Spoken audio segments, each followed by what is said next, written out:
sometimes describe it as all the gear, no idea. If your data strategy looks like a shopping list of tools, then it's not a data strategy. We can definitely get it wrong by taking humans completely out. There's definitely such a thing as too much data.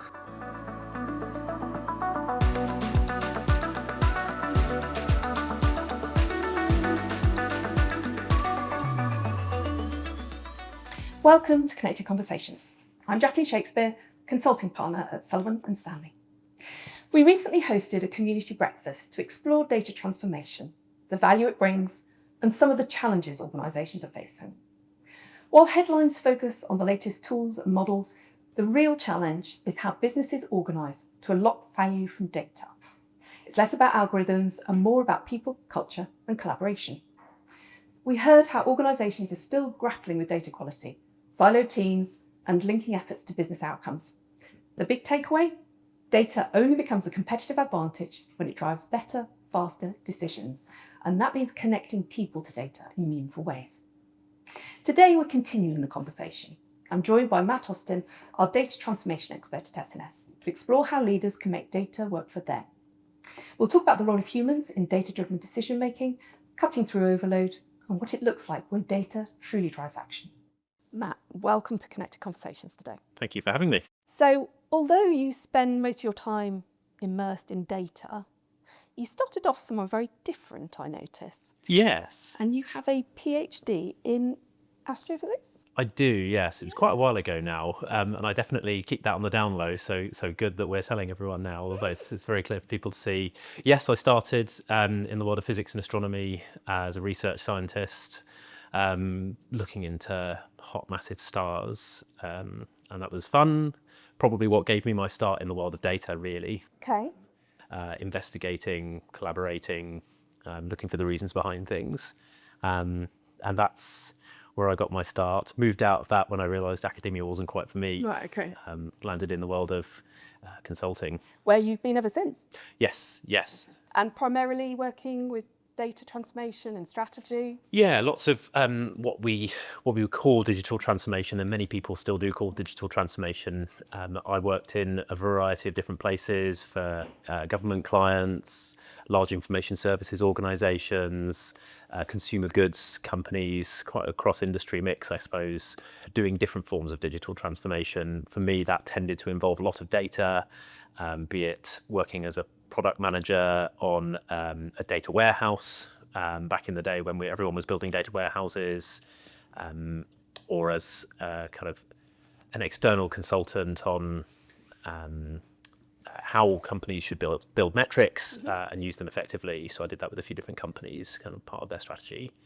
That's evolved over the years into what I do mostly now, which is helping organisations, and particularly the senior leaders within those organisations, to devise the strategies for their data and the operating models. So the kind of the organisational side, roles, responsibilities, processes around how they should use that data effectively.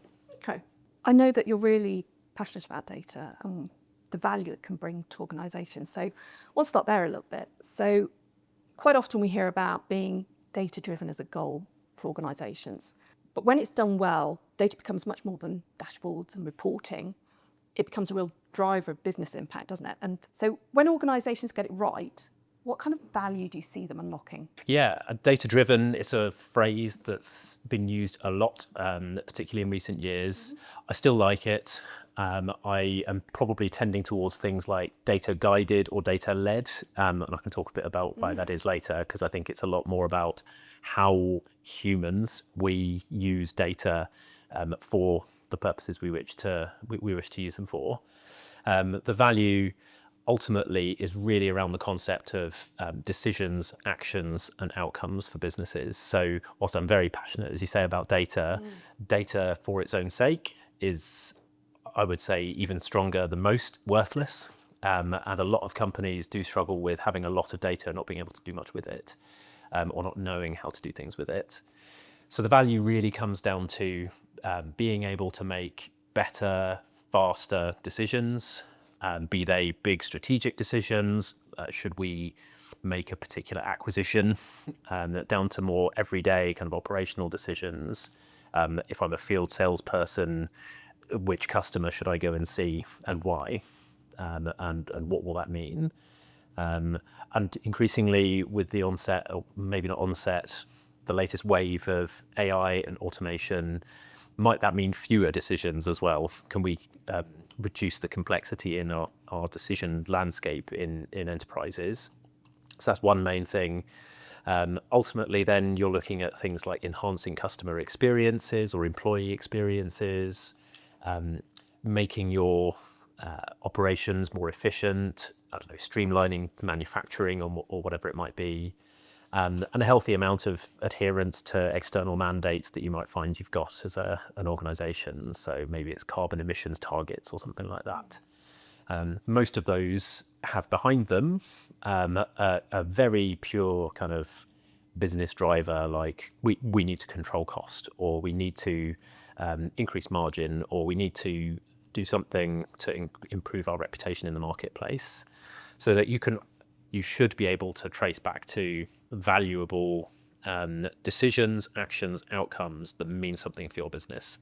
So when we look at organisations today, that sounds like it touches all areas of an organisation in terms of the benefits that we can realise. Where are organisations today? Are we all starting off in the same point? Are some more ready for this data transformation journey than others? What are you seeing? So I think it's certainly true that no two organisations are starting in the same place. There is a little bit of a myth, and I think this is probably put about by larger organisations who want to help sometimes, that you can adopt a particular framework, a particular assessment type. You tick the boxes, you do the interviews you need to do, and voila, you'll have a roadmap that's very clear that will pop out the other side. I think that's sort of partly true. I think there's useful frameworks and techniques that you can use, but ultimately, I think one of the reasons that I stay so interested in this world is you need to set it in the context of your business and the decisions that you want to be able to make and your current set of business capabilities. So you will be, let's say, mature in some of those capabilities and less mature in others. And so doing things like benchmarking against other organizations is of some value, but I believe it's limited. And I've certainly seen, there are some industry trends as well. So you see, telcos and information services companies tend to be a little further forward in some ways, just because the currency of what they do is all about data. Yeah. That doesn't mean to say that they haven't got a lot of work to do.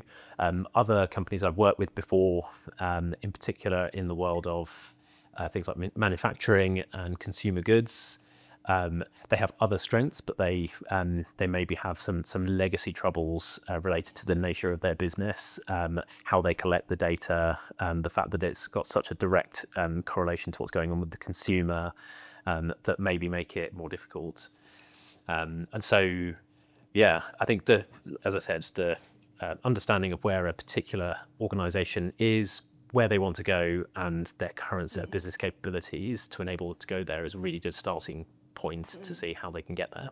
So we've had a number of conversations around readiness, haven't we? So we talk about change readiness a lot in S&S, but in the context here, we're talking about data readiness and how you encourage people to look at how ready they are for that journey rather than measuring maturity. How do you know when you're ready? Yeah, good question. In some senses, it's a constant effort. So there's, to take a step back, there is a sense in which readiness is a really helpful term. Am I ready to adopt particular capabilities? What are my clear next steps in different areas? Be they governing my data, so improving ownership over it so that people have more trust over it. Where do I stand today? Am I ready to take the next step? In other senses, I don't want to give people the idea that you can reach the goal. Ticking the box. Yeah. And what I've seen, again, it relates to this idea of things like maturity assessments. If they're not used in a helpful way, you can look across a big set of capabilities. There are lots of data and analytics capabilities, models out there that exist. I have a couple that I do use. There's this idea that you can measure how ready you are or how mature you are across those different capabilities, set in motion some kind of generic data foundations program, because public data management industry body says that it's a good idea, not that it's not a good idea. Yeah. But then what you end up with is quite a generic set of activities based on a generic framework, and you might get some benefit out of that just by building a data platform when you didn't have one before. Maybe hiring some helpful roles like data architects and data engineers. Maybe that's helpful. You bring about some things like data governance, which I can talk more about if you like. I'm aware it's an unsexy term, But important. but important. Fundamentally, that's about the right ownership that people have over data so that you trust it, and not having that be a siloed thing away in the, let's say, IT, but rather something that business leaders, they have true ownership over the data that matters for making the decisions that are important to them. So you can go along a number of these dimensions, relatively blind, and get some benefit. The problem is it costs you a lot to do that, and if you do it outside of the context of here is what our business is, here are the key strategic and operational outcomes we look for, and set everything you do with data and analytics in that context. If you do that, then it just sharpens everything up, and it means that your investments in data are targeted. You can measure the right things. You can see in maybe not full black and white, but quite clearly whether those investments are paying off. I want to bring it around to people, which you mentioned a little bit earlier on. We're facing a world where automation, AI, moving really, really fast. And one of the things we're trying to figure out as humans is what's our role? How can we still contribute, add value in the future? And so in the future of data, where do we look to people rather than an automation or a machine or a tool to help us, particularly around the decisions? Very good question. Yeah, and it's a hard question as well. That so much in the last few years, with let's say the latest wave of AI advancement, has made us collectively re-examine a number of the questions that we have asked before. But what's changing so fast? Just because a decision was right 2 months ago, it doesn't mean it's exactly got the same context or just for outcome now. Yeah. Yeah. Look, humans and machines is a big question. There's been, it's not just businesses that have been toying with this. There's plenty of science fiction out there that tries to answer it as well. But one thing we need to understand, particularly in this latest wave of AI, when the artificial intelligence we have at our disposal looks so much more human than it ever did before. But the reality is that these machines, they don't have emotions, they can't feel, they don't have opinions, they don't have the subtlety of context. They can build context, but they don't have the subtlety of judgment within a context or when that context changes, that humans much more naturally do. They also, there's different views on this, but I don't believe they can be held directly accountable for when things go wrong. Same as if you were very successful in an initiative that you used a machine to support you with, I don't think that you'd necessarily be putting the machine itself on a podium or like attaching a medal to it or paying the machine extra money by way of bonus for that. Maybe I'm wrong. Maybe that is a thing that will happen in the future. People are talking about the need to think of machines as collaborators and colleagues, but I think we need to think about the decisions in that kind of context, as well as the risk or opportunity that there may be in outsourcing part of a decision. The examples I gave before, if a group in a large organization is working on an acquisition or a merger, I think it's one of the highest risk, most significant things that organization will do, even for highly acquisitive organizations. And whilst you may use machine support different elements, there will be critical points where it has to be a human who is both accountable and able to exercise judgment about, do we proceed, do we not, do we think this is a fair market value or not, led by the data, guided by the data, as I said before. But I guess I'm maybe slightly fearful of a world where those kind of decisions are outsourced. So you're talking about a principle there where we're guided by data to help us as humans make the most informed decisions. Yeah, exactly. And I think there are countless micro decisions, let's say, probably much more on the operational side than the strategic side, that maybe do make sense to, for want of a better phrase, hand over to the machines. But I would have said this probably 10 years ago, before the current wave of AI. Let's make sure that we're clear on what those decisions, how we're going to make those decisions, what the impact of those decisions is. And, if it's day-to-day stuff, but one example I used to use is, this might sound a little bit dull, but like lots of organizations, including a few I've worked for, they look after their customers. They want to make sure that they understand their customers, and they struggle to have a consistent view of their customers. One reason is often that they collect their customers' data more than once, maybe several different departments do it, and you end up with this disjointed view. A lot of machine help today is used to reconcile those different records of the customer. And the way we used to do it with things like robotic process automation was one that is still being used, but was big a few years ago. You have a human in the loop to say, well, this machine-made decision is correct. This customer was well matched. This one wasn't, and it gets better. Uses machine learning to do that well.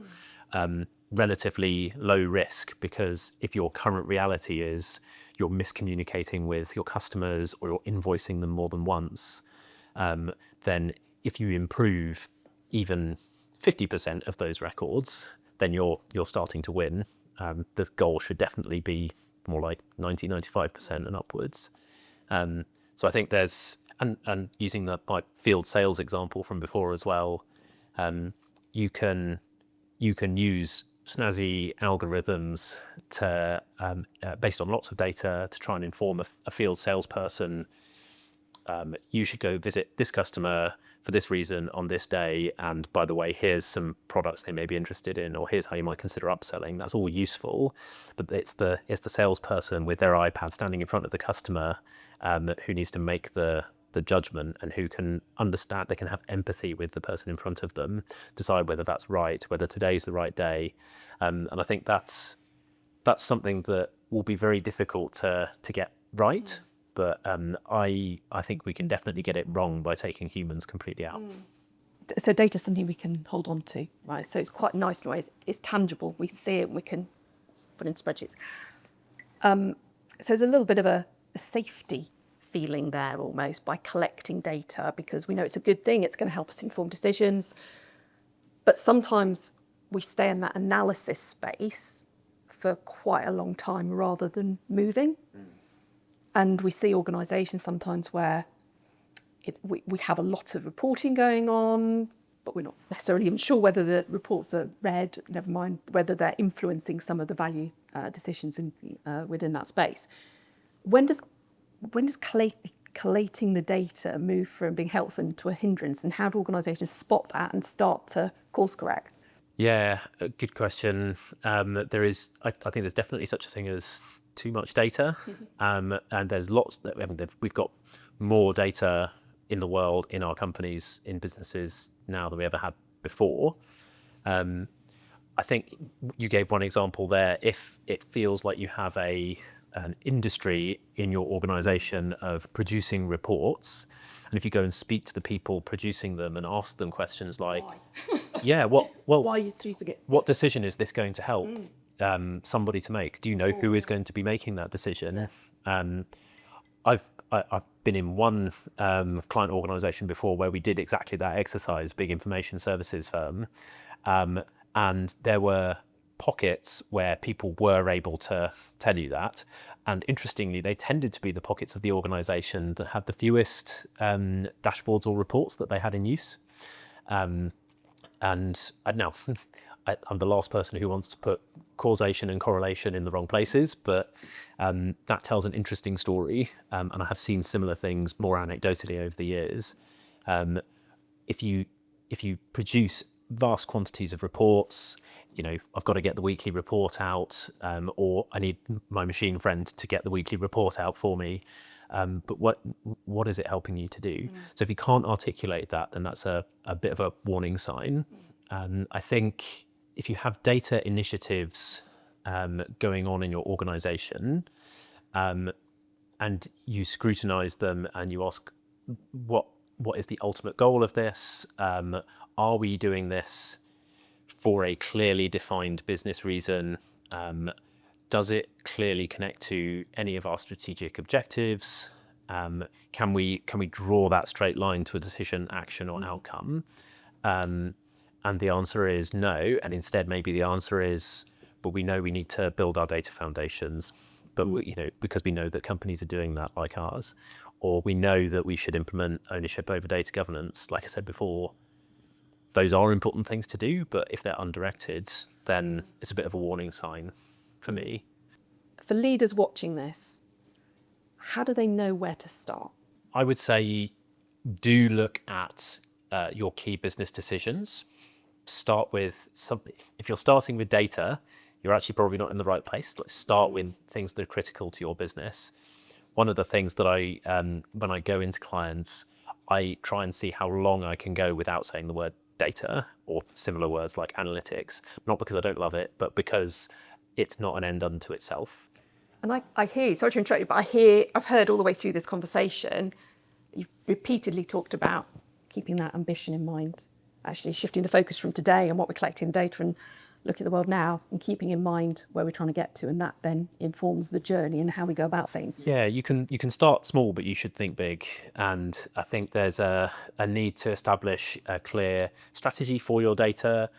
So if your organization does not have a, let's say, formalized, although I don't want to use that too strongly, if there's no clear data strategy, or there's one, but it's you might describe it as, I sometimes describe it as all the gear, no idea. So we've got all the tech and all the tools, but we don't really know what we're supposed to be doing with them. If your data strategy looks like a shopping list of tools, then it's not a data strategy. You should probably fix that. And there are arguments that you should infuse your business strategies with data and analytics. I agree with that too, but you need a distinct plan for how you're going to use your data. If you sense that you have silos in your business, and that might show up as different teams reporting different numbers for key metrics, or disjointedness in certain key business processes, or if you're finding it difficult to see how and where you should be aiming to make more efficient operations or enhance customer experiences, those are all good signals that say, let's shape a strategy for our data. Let's think about how the people actually operate to make that happen. So that's where I'd be talking in terms of data operating models, for example. What are the and shadow IT is still a thing, right? So if you sense that you would love to automate a process or set of processes, but you've got a nagging feeling that a lot of that process doesn't actually happen in your systems because people are doing all sorts of things off book, those are all good signs that it's worth thinking about that kind of strategic blueprint for what you do, and recognizing that it can't just be about the building of new technology. Great as it is and useful as those tools are, it must be about who owns our data, how do we make decisions, what are the key actions that drive our business forward given our current aims, can we articulate key data enabled use cases within our business, or are we struggling to do that? How do we manage change is a big one as well, because a lot of this stuff, if you're not where you could or should be regarding data and analytics and the value it should be providing, the journey will certainly involve change and transformation and managing that well, because you've got people trying to work out how they should work with machines, people who are keeping their secret spreadsheet over here and not realizing that it's impacting a decision down the line or preventing an opportunity for automation. So I've said like 10 things there, sorry. So, but there's lots of different signals. If it was simple, if it we'd all be doing it brilliantly today. Exactly, yes. So if someone would like to have a conversation with S&S about their transformation journey, what kind of conversation can they expect to have with you? It will be about the strategy, it'll be about the decisions that you make in your team or in your business or in your department. It'll be about data-enabled use cases. It will be practical and tangible as much as possible. So I mentioned the idea of thinking big, starting small. I think with all of this, first conversations need to be tangible and with a view to... But the ambition and vision. Yeah. But you need to establish a beachhead from where to start in a number of different areas. So that has to be within the context of reality of your business. So a first conversation with me will be a lot like conversations with a business consultant. I guess that is what I am. What are you then? So, but one who's kind of like thinking ahead to what does this mean for your data landscape? What are good priorities for you given where you are? And that's how I start a lot of engagements with clients, is trying to get under the skin of what does your business look like? What's hard? Where are your opportunities? Where are you using data effectively? Where are your pockets of good practice that you may want to grow? What kind of silos do you have because of how the nature of the business has evolved over time? And then that naturally leads into conversations around, okay, well, let's form a bit of a blueprint together, something that shows some value quickly, has some clarity in its return that it can give you, and very quickly leads into conversations about, I guess it is about operating models, but I don't want to scare people with that term because it can be a bit of a divisive term. Ultimately, how do you do what you do? Who has ownership? How can you bring about clarity of roles between people and machines, maybe? How do you make sure you are focused on the right processes? And all other kind of similar questions. Yeah, and I know you say operating models as a term could be a little bit daunting, and it is. However, that's what we're here to help with, isn't it? That's what we do. We bring in that expertise and help people see how, through some quite simple steps, you can make a huge difference and bring value to the organisation. And it's one of the real strengths that I've found since I've been here at S&S, is because I'm surrounded by other very experienced, seasoned consultants who know operating model, who know the world of customer experience, who know the world of product. These are all very closely associated to the world of data, because you need to see data like a product or an asset, and it is ultimately, it has customers. And so, yeah, I think there's real strength in the kind of the way that what I do and know relates to some of my S&S counterparts. Thank you, Matt. It's been absolutely fascinating going through that with you. And thank you for bringing such practical insights. I think it's felt quite reachable as an organisation in a world that's often thought to be quite a complex one. It's been a real pleasure. Thank you. At Sullivan & Stanley, we help businesses connect data, people and business priorities in a practical, sustainable way. Whether it's a focused data assessment or a conversation about how to unlock value from data without losing sight of the human element, we're here to help. If you're watching and feel like your organisation's data could be working harder or smarter, we'd love to have a conversation. Reach out for a no-nonsense chat. Let's align data, people and purpose to drive real transformation.